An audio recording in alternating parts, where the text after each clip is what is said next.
Hello YouTube, Lilina here, and I'm back with another build from the cat cafe and theater build that I had done some time ago. This is the second furnishing of an apartment in this building.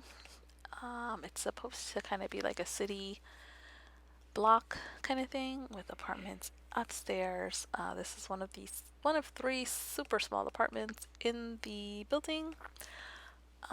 So this one actually belongs to a bachelor who I don't really know what his job is. I don't remember if I kind of imagined his job. Like, I know I was going through like this whole story of him having an affair with a few of the ladies in the apartment. I think he may be the only guy. He's one of two guys in the building, and the other apartments are all female, which I think there's like 5 apartments in total. And so this is one of the more successful bachelor guys who lives here. Or I think the other guy who lives in the building actually lives with his girlfriend, and they also live in a very tiny apartment. So this guy does have a pet. I did not include like a pet bed. I imagine he has like a medium-sized big dog, and the dog just sleeps in the bed with him. So like even though he's having all of these affairs, like he is not bringing anyone to the apartment. So I really had plans to use the items for tiny homes, but as I was going through and thinking about the characters and their style and like the furniture that they would have, I really didn't feel like that furniture was gonna work out too much. Just something about the design and like the colors. I think the only neutralish color that we had that wasn't like super bright was like the black and white one. But I didn't want to do all the apartments black and white. I think the apartment downstairs for the couple is a gray to black and white kind of aesthetic. But I did not want to like do that up here, and this guy is definitely not using those colorful palettes that they gave us and things like that. Even the girl next door, whenever I do that one, hopefully soon, she is not gonna have any tiny apartment like stuff. She's not even gonna have a TV. Like, I have a whole nother like idea about who she is when I was furnishing her apartment. So I did use a couple of the items from tiny houses, and you know, I really struggled with these smaller spaces. I always think to myself, I'm gonna have an easier time making it look lived in, making it look full, making it look, just like furnishing it really easily. And oh my goodness, it just turns into a huge project every single time. And I don't know how I keep ending up in these situations. So at this point of the build, I was really starting to struggle in trying to figure out what I could do to make, the build look more lived in. How can I keep his apartment looking clean and without make it look clean, but also make it look like lived in, like someone's there, without like over.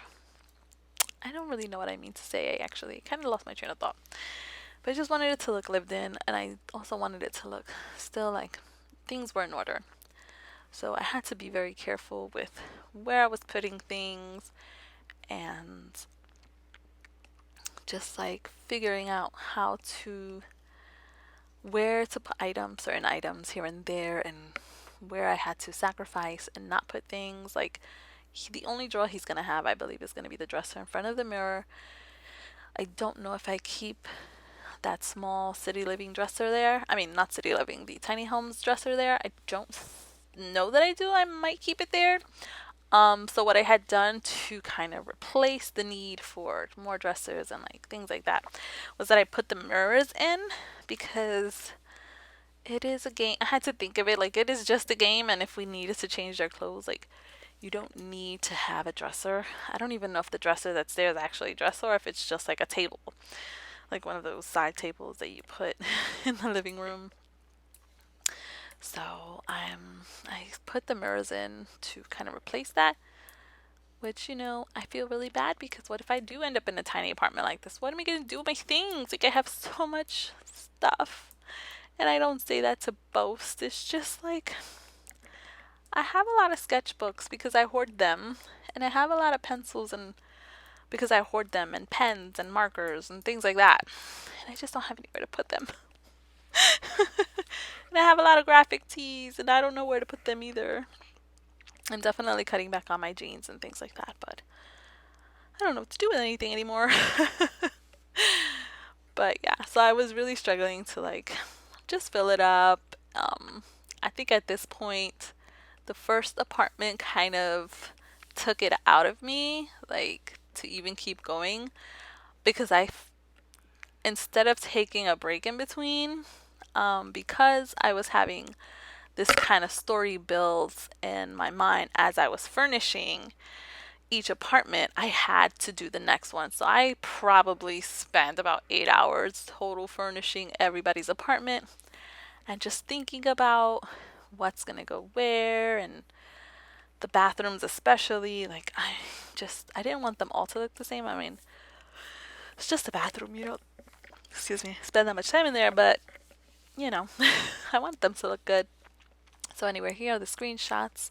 I hope you enjoyed this build. The build is actually up on my gallery. If you want to live here, maybe your sim can kind of own the property downstairs, just so that she can like, you can have this like this active like lot where your sim like lives upstairs, kind of like city living. But yeah, that's about it. I do hope you enjoyed this build. Thank you for watching, and I will see you next time. Goodbye.